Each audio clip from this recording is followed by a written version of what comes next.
Hi student, in the last class we have discussed about the first chapter which is given about the Mesopotamian civilization. Now today we have discussed about the questions answer of that chapter, but some of the points on that day we have left. Basically the definition of the history, what is it? So it is the study of the past. If we are talking about the history, that means it is the study of the past. अगर हम लोग बात करते हैं history का, तो ये क्या है? ये आपका स्टडी है. किसके बारे में स्टडी है? तो about to be the past. Now look at this word. It's a history. You know that it contain the word story. What is? It contain the word story. So it contains the story means therefore it is the study or the story of the people who lived in the earlier times. अगर हम लोग बात करते हैं ना, ये अगर story को कंटेन किया हुआ है, स्टडी के बारे में अगर बता रहा है, तो ये स्टोरी किसके बारे में दिया गया है? तो उस पीपल के बारे में दिया गया है जो अर्लियर टाइम में रहा करता था. Now come to be the point. In the earlier time how the people were live, वो लोग कैसे रहते थे? They live in the caves, they lived in the jungles, they lived on the branches of the trees. ये लोग caves में, गुफाओं में रहा करते थे, ये लोग जंगलों में रहा करते थे, ये लोग पेड़ों पर रहा करते थे. On that time they had no any houses. उन लोगों के पास में कोई घर ही नहीं था. So they made their house on the branches of the tree. वो लोग अपना एक रहने का घर समझो, चाहे जो भी, वैसे ही वो लोग ओपन में रहा करते थे. आजकल जैसे हम लोग बिल्डिंगों में रहते हैं, बड़े बड़े घरों में रहते हैं, but they have on that time no any houses. उन लोगों के पास में कोई घर ही नहीं था. वो लोग वैसे ही खुले में रहते थे. पानी से बचने के लिए लोग केव्स में चले जाते थे, गुफाओं में चले जाते थे. इसी तरह से उन लोगों का जीवन जो था वो उस समय वो व्यतीत करते थे. Now it records and explain the past event in the chronological order. अगर आप लोग बात करते हैं ना, तो जितनी सारे स्टोरी वगैरह, जितने हिस्ट्री में अगर हम लोग इवेंट्स की बात करते हैं ना, तो जितने सारे घटनाएं वगैरह हुई थी ना, उनको क्रोनोलॉजिकल ऑर्डर में रखा गया था. तो अब आती है बात कि आखिर ये क्रोनोलॉजिकल ऑर्डर होता क्या है? तो क्रोनोलॉजिकल ऑर्डर होता है क्या कि following the order in which the events awkward. मतलब एक ही चीज है इसका कि जो घटनाएं आपका एक के बाद एक जो हुआ था उनको एक ऑर्डर में रखने को ही हम लोग क्रोनोलॉजिकल ऑर्डर के नाम से जानते हैं. अब time in the history express in the BC and the AD. अगर हम लोग बात करें टाइम इन द हिस्ट्री का, तो उस समय में आपको बीसी और एडी दोनों को एक्सप्रेस किया गया था, इसी में लिखा गया था. अब आजकल हम लोग बीसी और एडी का यूज नहीं करते हैं. Instead of BC we use here BCE, और जिसको हम लोग एडी कहते हैं ना, इसके जगह instead of AD we use just CE.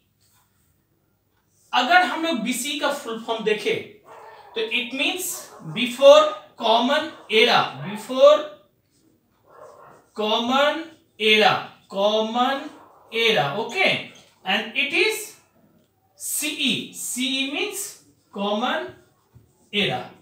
That's all. Okay. Now, one of the questions arising here that why we study history. So there are lots of the reason about the study of the history. But main point is that it help us to learn the lesson from our ancestors' past mistake. देखो history को पढ़ने का बहुत कारण है. क्यों हम लोग पढ़ते हैं, नहीं पढ़ते, इसके पीछे बहुत कारण है. लेकिन सबसे जो मेन रीजन है ना, वो इसके बारे में ये बताता है कि आखिर हमारे जो एंसेस्टर थे उन लोगों ने पास्ट में किस तरह की गलतियां की थी, मिस्टेक की थी. उस चीज को सुधारने के लिए, उस चीज को लेने के लिए हम लोग हिस्ट्री को पढ़ते हैं. और बहुत सारा सा रीजन है. As for example, if about the harmful and the destructive the nature of the wars. अगर हम लोग हार्मफुल और destructive nature of the wars की बात करते हैं, एज फॉर एग्जांपल अमेरिका ने क्या किया था, हिरोशिमा और नागासाकी के ऊपर में एटम बम गिराया था. अब उस एटम बम गिराने का मतलब क्या हुआ? आज तक हम लोग जानते हैं कि वहां की क्लाइमेट सही नहीं है. आज भी जो वहां पे बच्चे जन्म लेते हैं वो किसी न किसी कारण से थोड़ा सा वो जिसको हम लोग डिसेबल करते हैं ना, वो उस तरह का पर्सन बनता है। या तो कोई कान से कम सुनता है, या किसी का हाथ पैर छोटे, ऐसे ऐसे सारी चीजों को देखा गया। तो ये सारी इंसिडेंट वगैरह हम लोग जानते हैं कब, जब हम लोग स्टडी करते हैं हिस्ट्री को तब। तो इससे क्या शिक्षा मिलती है आपको? What's you have learn from there? क्या लर्न करते हो आप? कि हम लोग भी ऐसी गलतियां ना करें। इस तरह से हम लोग हिस्ट्री से ये पॉइंट हमें सीखने को मिलता है। From the history we also read about the life and the teachings of the great man and the women such as the Gautam Buddha, Jesus Christ, prophet Mohammed, Guru Nanak, Mirabai etcetera. इन सबों के बारे में हम लोग हिस्ट्री से ही पढ़ते हैं कि आखिर इन लोगों ने क्या टीचिंग दिया था, और उस टीचिंग से हम लोग आज शिक्षा ग्रहण करते हैं, उसी चीज को लेकर के आगे चलते हैं। तो इस तरह से हमें हिस्ट्री पढ़ने का जरूरत है, और हिस्ट्री पढ़ करके हम लोग ये सब सारी की सारी पॉइंट को लिख सकते हैं, समझ सकते हैं।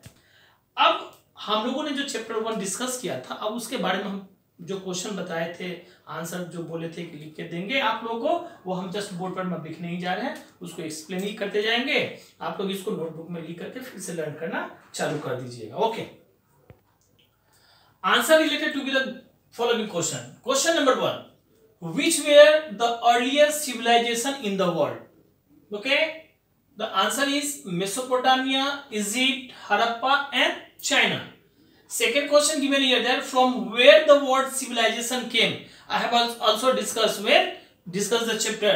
So it came from the Latin word civitas. Now third question is given that what do you know the word Mesopotamia? So answer is given here that the Mesopotamia means the land between the two rivers, that means the Tigris and the Euphrates. Now question number 4 given that write down the name of the some Mesopotamian cities. It is given here the Eridu, Kis, Uruk, Lagash and Ur. And the next question, who was the very powerful in the social class? And that is the answer, the king. Okay, next questions. So who were the bottom of the social class? Answer is given here that the slaves. Now next questions, who was the head of the family? And there is the answer, the father. Next questions, who was Marduk? He was the Babylonian god. Now next question, who performed the ceremonies in the temple?